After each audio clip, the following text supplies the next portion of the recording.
Coopération Chine-RDC, les deux États ont signé par le biais de leur ministre de la Défense un accord de redynamisation de coopération militaire ce vendredi. Insécurité à Goma, des crépitements de balles se sont fait entendre dans la nuit du jeudi à vendredi. Les gomatraciens tirent donc la sonnette d'alarme. Et puis 17 morts et 13 blessés graves, c'est le bilan d'un incendie déclenché au Kenya à l'internat de l'école primaire Hillside Endarasha.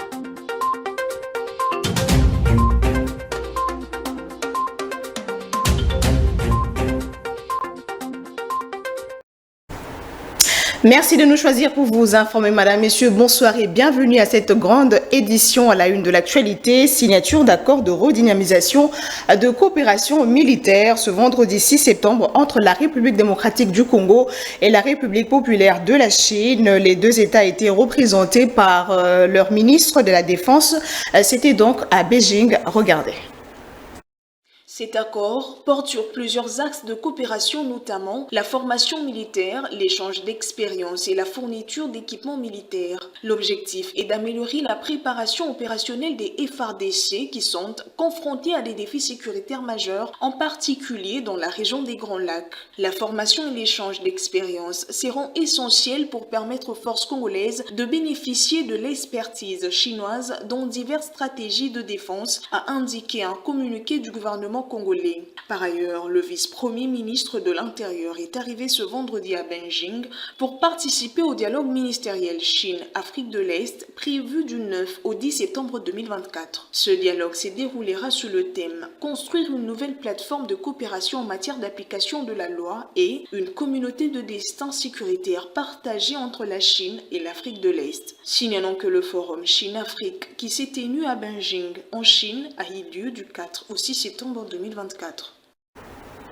En province, crépitement de balles de 19h jusqu'à 3h du matin de ce vendredi 6 septembre dans la ville de Goma, dans la province du Nord Kivu, une situation d'insécurité qui laisse donc à désirer. Les gomatraciens lancent des cris d'alarme aux autorités car ils se disent fatigués de vivre des horreurs chaque jour. L'un des habitants de cette partie du pays a été joint au téléphone pour vous par Rachalada Saluala. La situation sécuritaire à Goma laisse à désirer, malgré tous les services de sécurité dans la ville. La population fatiguée de ce cas d'insécurité à répétition appelle le gouvernement à prendre à bras le corps cette situation. Les militaires, des peines que nous avons dans notre ville de Goma, on peut manquer la sécurité. Nous avons la MONUSCO ici, mais nous ne parvenons pas à avoir la sécurité dans des communes, dans 18 quartiers. Qu'est-ce qui nous manque pour avoir la sécurité? La jeunesse se donne. Elle est en train de passer la nuit à l'extérieur. La jeunesse se donne, la population se donne en dénonçant. Mais qu'est-ce qui nous manque pour avoir la paix et la sécurité dans notre ville de Goma? En tout cas, je fais un appel à l'autorité urbaine de voir encore les services de sécurité pour réactiver leur morale, pour réactiver leur système de la protection de la population, parce que les bandits ont changé même leur mode opératoire. Ils commencent même à utiliser des GEC. En tout cas, on ne peut pas imaginer, de 19h jusqu'à 3h30, 4h, il y a crépitement de balles de presque partout dans la commune de Karisimbi et le matériel a signalé. Nous, ça nous fait mal. Imaginez dans un quartier comme Mugunga, un quartier comme Ndoche, où il y a beaucoup de militaires, beaucoup de PNC, beaucoup de Ouazalendo, avec beaucoup de colonels et qui ont des gardes dans leurs enclos. Mais nous ne parvenons même pas à avoir la sécurité. Ici, notez que depuis quelques jours, chaque matin, des barrières de pierre sont visibles aux entrées des avenues. Les habitants désespérés cherchent à barrer la route aux voleurs qui, désormais, arrivent véhiculés. Et de l'autre côté, deux grands groupes des présumés criminels opérant avec des armes ont été présentés le jeudi 5 septembre au gouverneur militaire de l'Ituri, mais aussi à la population de Bunia, constituée essentiellement des sujets ougandais et congolais. Ces hors-la-loi répondront donc de leurs actes devant la justice congolaise, a fait savoir Johnny Luboya, gouverneur militaire de la province de l'Ituri. Regardez. La première bande présentée est constituée de 6 sujets ougandais spécialisés dans les attaques sanglantes des ONG internationales. Ces derniers sont facilités par un Congolais au nom de Singoma. La deuxième, quant à elle, mise plutôt sur le braquage des shops monétaires et cible des commerçants. Le dernier candidat est l'assassinat d'un vendeur de carburant non loin du pont Kirikou. C'est un nombre de 3 le Francis Solan, de Ouyapa, toujours. 3 ici. C'est l'autre qui était à l'arme ici. Téléphone. L'autre ici avait les torches bleues là. L'autre avait une barre à mine. Ils m'ont tiré 2 balles réelles. C'est la 3e balle qui m'a touché. Heureusement, j'ai la vie sauve. Au total, c'était 6 balles et les 3 balles qui ont été tirées de plus, c'était dans la maison. Le commandant des opérations et gouverneur militaire de l'Ituri a félicité le service de défense et de sécurité pour le travail abattu. Je voudrais d'abord féliciter nos services avec peu de moyens que nous avons. Voilà le résultat. Quand nous disons que nous ne dormons pas pour vous, mais il y en a d'autres qui s'évertuent chaque jour. Oh, police ça la côté. Oh, armée ça la côté. Tola la kate. En Ituri, les rebelles n'entretiennent pas de bonnes relations avec leur communauté puisque ces dernières les dénoncent très souvent, a poursuivi le gouverneur militaire Johnny Luboya. Vous n'êtes pas avec vos communautés. Ils savent que vous leur faites du mal. Dès que vous commencez à faire du mal, ils viennent nous le dire. Ils nous donnent même tout ce que vous faites, vos mouvements. Quelle que soit la communauté. C'est rare que la communauté vous qui avez fouillé là-bas, qui pensez que vous allez venir ici comme si... Non, on vous aura et vous allez le payer très cher. Signalons que durant l'année en cours, plusieurs coffres-forts ont été brisés par ces hors-la-loi, notamment ceux de l'entreprise Mongabaon et Bralima. Et puis les prévisions budgétaires du pouvoir judiciaire qui concernent le prochain exercice ont été déposées auprès de la Première ministre par le président du Conseil supérieur de la magistrature, Dieudonné Kamuleta, a aussi évoqué l'épineuse question de la tentative d'évasion au centre pénitentiaire de Kinshasa. C'était donc le jeudi 5 septembre à la primature. Patrick Issot, reportage. La collaboration entre le pouvoir exécutif et le pouvoir judiciaire pour la bonne marche du pays se porte bien. La preuve, c'est cette audience accordée au président du Conseil supérieur de la magistrature et président de la Cour constitutionnelle par la Première ministre. Dieudonné Kamuleta, de ce fait, présenté à Judith Souminois les prévisions budgétaires du pouvoir judiciaire pour le prochain exercice. Nous sommes venus dans le cadre de la collaboration utile et nécessaire entre les institutions. De deux, c'est aussi pour une raison légale. Nous avons amené les prévisions budgétaires du pouvoir judiciaire que nous venons de remettre à la Première ministre, comme la loi l'exige. Pour ce qui est de la tentative d'évasion du dimanche 1er septembre à la prison centrale de Makala, le président du Conseil supérieur de la magistrature a déposé les procès-verbaux de la réunion de son institution à la chef du gouvernement central. Dieudonné Kamuleta a rappelé qu'il est impérieux de voir les institutions du pays collaborer. Évidemment, on en a parlé aussi de ce qui s'est passé, mais au moins nous avons laissé juste les PV de notre réunion d'hier. Il s'agit de la justice congolaise. Et nous ne voyons aucune institution congolaise qui n'est pas concernée par la bonne marche de notre pays. Collaborer, nous sommes obligés parce que tous nous appartenons aux institutions du pays.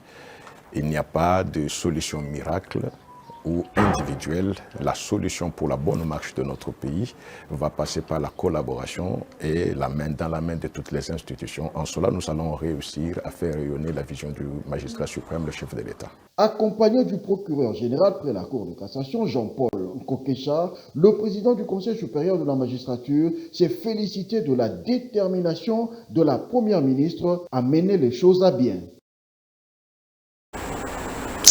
De l'autre côté, les autorités traditionnelles ont exprimé leur engagement à œuvrer pour la paix et combattre l'insécurité dans tout le pays. Elles l'ont fait savoir à la Première ministre Judith Suminwa Tuluka. C'était au cours de l'audience leur accordée le jeudi 5 septembre à la primature. Reportage. Les autorités traditionnelles ont porté à la connaissance de la Première ministre leurs différents problèmes. Cela à travers un mémo contenant tous les desiderata de l'ANATEC. Cette délégation de 14 autorités traditionnelles a exprimé à la chef du gouvernement son engagement à œuvrer pour la paix dans l'est du pays et à combattre l'insécurité sur toute l'étendue du territoire national. Elles envisagent même un renforcement de coopération avec le gouvernement central, a fait savoir le président de l'ANATEC, Autant de domaines qu'il y a de problèmes dans la République, tant au niveau sécuritaire, de développement, de cohésion nationale. C'est ça qui sont dans la Constitution nos prérogatives, afin de s'assurer que le pays évolue dans la paix et qu'il n'y ait pas de tumulte et de désordre. Nous contribuons comme nous le pouvons à notre échelle. Mais il y a malheureusement beaucoup de pesanteurs. Des pesanteurs qui nous ramènent en arrière, qui nous empêchent l'élan de développement pour aller de l'avant. Et elle nous comprend, elle a une approche très, vu son passé, elle a une approche très pragmatique de nos problèmes. Et nous comptons sur elle pour faire l'état de lieu des problèmes d'abord, puis après nous développer, aller de l'avant. Ah, ça nous dérange au plus haut point, que ce soit au niveau du Nord Kivu, dans l'Est, ou au niveau ici, juste à côté, avec les tensions dans le Bandundu. Nous avons nos concertations internes et nous avons même des chefs qui contribuent à la paix, que ce soit avec les jeunes Ouazalendou, etc. Mais néanmoins, il y a une approche plus coutumière que nous avons exposée à la Première ministre. Les autorités traditionnelles attendent du gouvernement un cadre collaboratif où elles peuvent jouer des rôles plus importants pour le développement du pays, a indiqué le secrétaire général de l'ANATEC, Son Altesse Évariste Bekanga Bokuta Bochichi. Attentive aux préoccupations soulevées par l'ANATEC, la première ministre, qui a reçu le mémo de cette organisation, a promis de les capitaliser. Et puis le vice-premier ministre en charge de la fonction publique a échangé avec les agents et cadres du secrétariat général du numérique. Les préoccupations de ces fonctionnaires de l'État ont fait l'objet de leurs échanges. Jean-Pierre Liaou leur a rassuré de l'engagement du gouvernement pour les meilleures conditions socio-professionnelles. C'est le reportage de Rachel Adassaliwala.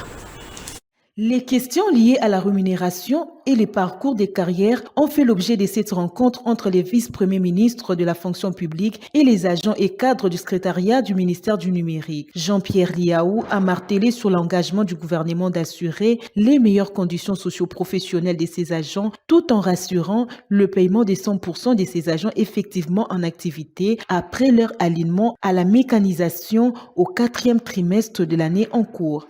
Le gouvernement est résolument engagé à vous assurer les meilleures conditions sociales à la hauteur des attentes qu'il a de vous pour que le numérique soit véritablement un levier de croissance économique et de transformation du pays. D'ici au 4e trimestre de l'année en cours, l'administration du numérique est inscrite comme prioritaire à la mécanisation au salaire de base. Une satisfaction pour les agents et cadres du ministère du numérique en République démocratique du Congo. On parle de célébration du mariage civil en RDC. La ministre du Genre envisage, si pas l'annulation, mais l'uniformisation des frais administratifs pour Léonie Kandolo. Les frais fixés par les différentes communes sont très élevés. Les propos de la ministre sont recueillis pour vous par Rachel Mavitili. C'est un processus qu'on veut mettre en place parce que quelque part, dans beaucoup de communes, notamment à Kinshasa et dans les grandes villes, les montants qu'on demande administratifs sont beaucoup trop élevés. Si on veut que les gens se marient, vous ne pouvez pas leur demander 300, 400, 500 $ de frais administratifs. L'annulation, c'est peut-être très fort, mais au moins une uniformisation des frais dans un premier temps, parce que le mariage civil est un mariage très important. Au Congo, nous avons 3 formes de mariage. Nous avons le mariage coutumier, qui est un mariage entre les 2 familles. Nous avons un mariage civil, qui est le mariage pour moi le plus important, qui est entre un homme, une femme et l'État. Ce mariage-là ne peut pas avoir lieu sans le mariage coutumier, donc sans la dot, sur laquelle aussi nous allons travailler un petit peu. Et ensuite, vous avez le mariage religieux, qui lui ne peut pas avoir lieu si les 2 autres n'ont pas eu lieu. L'importance du mariage civil, c'est que vous protégez la femme et les enfants en cas de décès, en cas d'héritage, en cas de divorce. Il faut vraiment que ce mariage ait eu lieu pour que la femme et les enfants puissent rentrer dans leurs droits. Santé à présent, lutte contre la variole de Saint-Jean RDC, près de 100 000 doses de vaccins réceptionnées jeudi par le ministre de la Santé de la RDC. Ces vaccins constituent donc un don de la Commission européenne. Il s'agit d'un premier lot qui concerne uniquement les adultes pour le moment. Reportage. Nous avons reçu 99 100 et la différence pour que ce constat samedi, nous avons faire 200 000 doses. On fasse la vaccination qu'on appelle nous par ceinture autour des endroits où des personnes les plus touchées. Et donc, nous sommes confiants qu'avec l'appui des partenaires, Parce que comme je disais, l'Union européenne a commencé, mais je sais que l'Union européenne fait des efforts pour qu'on monte jusqu'à 580 000 doses. Donc du coup, ça c'est pas le problème pour l'instant. Le problème maintenant, c'est qu'on doit administrer ce vaccin dans les meilleures conditions. C'est-à-dire que la population doit comprendre que nous sommes en train d'essayer de contenir ce virus.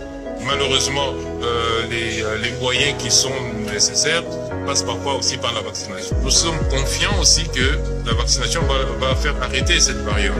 Et donc, nous demandons vraiment que les prestataires de soins vaccinent correctement et préparent correctement la vaccination pour que les personnes à être vaccinées le soient dans les meilleures conditions. D'abord, ce même vaccin ici est en train d'être étudié en Europe, aux États-Unis, pour que là-bas déjà, on autorise les 12-17 ans, là-bas. Parce que nous sommes tous concernés. Donc, nous attendons cette réponse qui viendrait des tests qui sont faits chez eux, enfin pas des tests, des homologations qui sont faites chez eux pour autoriser chez les enfants de 12 à 17 ans. Maintenant, quand vous dites que les enfants sont touchés, mais les enfants sont contaminés souvent par les adultes. Donc, en vaccinant les adultes, on protège aussi les enfants. Et on parle affaire de la tentative d'évasion des détenus à la prison centrale de Makala. On en parle encore. Le ministre d'État, ministre de la Justice et garde des Sceaux a ordonné l'arrestation du directeur de la prison centrale de Makala, certains agents de la SNEL, le gouverneur général de la prison, gouverneur de certains pavillons, les agents de l'administration et l'ouverture des audiences en flagrance par le tribunal militaire de garnison de Kinshasa-Ngaliema. La décision de maître Constant Moutamba est intervenu le jeudi 5 septembre au terme des enquêtes minutieuses menées sur la situation tragique du lundi 2 septembre. Dernier reportage. Plusieurs arrestations ont été signalées le jeudi 5 septembre à la prison centrale de Makala. Après les révélations faites sur l'origine de ce coup, le ministre d'État en charge de la justice et garde des Sceaux, Constant Moutamba, a ordonné l'arrestation immédiate du directeur de ce centre pénitentiaire, certains agents de la SNEL qui y sont commis, lesquels sont soupçonnés d'avoir facilité la tentative d'évasion des détenus au sein de cet établissement pénitentiaire, le gouverneur général de la prison, les gouverneurs de certains pavillons, plusieurs agents de l'administration pénitentiaire et certains personnels extérieurs. Signalons que le directeur de la prison centrale de Makala est suspendu de ses fonctions et un mandat d'arrestation est lancé contre lui. Notez également que des enquêtes se poursuivent en vue de procéder à l'arrestation des commanditaires de ces actes ignobles. Il convient de préciser que le ministre d'État en charge de la justice et garde des Sceaux, Constant Moutamba, qui a personnellement mené ces enquêtes depuis son atterrissage à l'aéroport international de Njili, de concert avec le numéro 1 de la DEMIA. Ainsi, il a été ordonné l'ouverture des audiences en flagrance par le tribunal militaire de garnison de Kinshasa-Ngaliema, siège en audience foraine contre des détenus qui ont tenté de s'évader de ce centre pénitentiaire la nuit du dimanche 1er au lundi 2 septembre 2024 dernier. Les détenus qui sont jugés en procédure de flagrance sont notamment accusés d'incendie volontaire, des actes de terreur, des cruautés pour avoir incendié le bâtiment administratif de la prison, casser des portes, mais aussi et surtout violer des dames dans une cruauté inhumaine. Ce procès doit être organisé en flagrance parce que les faits sont constants. Signalons qu'au moins une trentaine des prévenus sont devant le tribunal militaire de garnison de Kinshasa-Ngaliema. En politique, Augustin Kabouya et Deo Bizibou ont résolu leurs différends. C'était lors d'une réunion de crise sous la médiation de Marthe Kassalou, l'une des responsables du parti politique Union pour la démocratie et le progrès social. Le développement de ce titre dans cet élément de Rachel Adassaliwala. Vers la fin de la crise à l'Union pour la démocratie et les progrès social, en présence des Marthe Kassalou au cadre de l'UDPS, Augustin Kabouya et Deo Bizibou ont fait la paix pour l'intérêt de leur parti politique. Mukolo, il y a samedi le 7, combattant Moko ayate que nazoya pona ko riposter na bandeko baloba ke bakoya na permanence. Famille nyonso ba makambo ezanga kate. Mais tozana référence na bisomoko tata mokonzi ekolo na kosenga batu nyonso bavanda kimia tango mokonzi akozonga mokonzi pe azana kati ya mboka ta azali banda biso tobatela pouvoir ya biso na famille nyonso ba difficulté zanga kate soki difficulté ezali esengeli ezala traité na kati ya famille. Yango natoli oyo mama na biso apesi biso kolanda pe na ndenge mokonzi ya mboka alingi kimia ezala. Oyo ezalaki prévu ezala samedi oyo eza koya. Na banani na biso banso ba combattant nyonso yido bayebake ekosala masusu te. Ainsi, les tensions au sein de l'UDPS semblent temporairement apaisées en attendant le retour du président Félix Tshisekedi qui séjourne en Chine. On retourne en province, la sous-station de la radio-télévision nationale congolaise Béni est à nouveau opérationnelle 5 ans après. Cela grâce à la mission des Nations Unies pour la stabilisation du Congo qui a fourni les moyens pour la reprise des activités et la population de la ville de Béni salue l'opérationnalité de la RTNC locale. Regardez. Il y a 5 ans que cette sous-station de la radio-télévision nationale congolaise Béni avait cessé d'émettre. Elle n'avait plus rien. Pas de bâtiment, pas d'équipement. Les journalistes ont travaillé sous les arbres. Aujourd'hui, tout est revenu à la normale. Cette sous-station de la RTNC Béni possède tout actuellement. Des studios modernes pour la télévision et la radio, des équipements pour la fonctionnalité de ce média, tout baigne et cela grâce à la MONUSCO. Les 5 ans qui se sont écoulés sans RTNC à Béni, c'était vraiment du chaos. Il est arrivé un moment où on essayait de travailler même sous l'arbre. Vous pouvez imaginer, les besoins étaient ressentis par nous-mêmes, par la population, voire même par certaines autorités. Nous avons aujourd'hui des bureaux d'abord administratifs, nous avons un studio sophistiqué, un studio moderne pour la télévision. Nous avons un studio radio pour la production de nos émissions. Nous avons une salle de rédaction. Et cette salle de rédaction, elle est outillée. Nous avons connu des problèmes qui nécessitaient vraiment l'appui sur tout le plan. Et la MONUSCO nous a doté de matériel qui nous permettent même de travailler dans des conditions qui sont les meilleures. La qualité du travail est même tout autre aujourd'hui. Le son que diffuse la radio est apprécié par les auditeurs qui saluent le changement et surtout l'appui de la MONUSCO pour le retour à la normale des émissions. Je suis un auditeur fidèle de la RTNC. Cela fait un moment que cette radio n'émettait plus. Mais à présent, je suis ravi qu'ils aient repris. Aujourd'hui, il y a une grande différence par rapport à hier du fait que même si je suis loin de la ville, je peux bien écouter la radio comme si j'étais encore sur place. L'influence de la mission des Nations Unies pour la stabilisation du Congo est grande, surtout dans l'arrière-pays, pour ce qui est d'appuyer les institutions. On va finir à l'international, précisément au Kenya. Un incendie est survenu dans un internat scolaire causant ainsi 17 morts et 13 blessés graves. Il s'agit de l'internat de l'école primaire Highside et Ndaracha, ont déclaré les autorités policières. Regardez.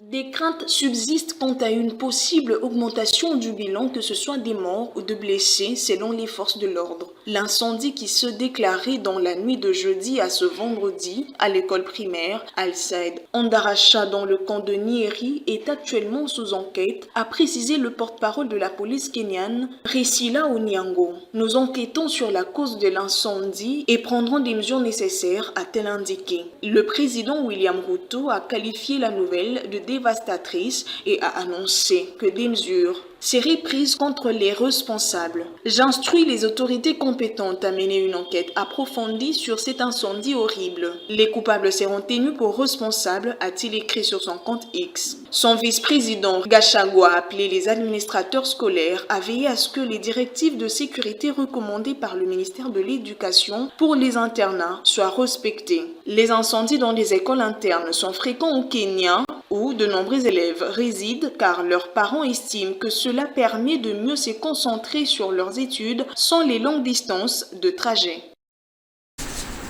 Et on va prendre les grands titres tout de suite.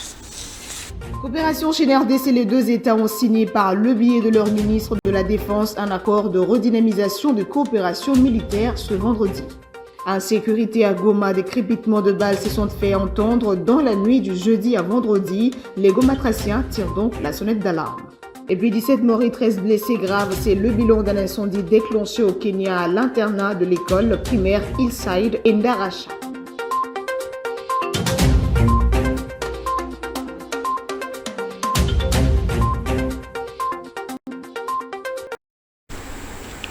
Ce journal est terminé. C'était un plaisir de vous le présenter. Madame, Messieurs, merci de votre fidélité. Au revoir.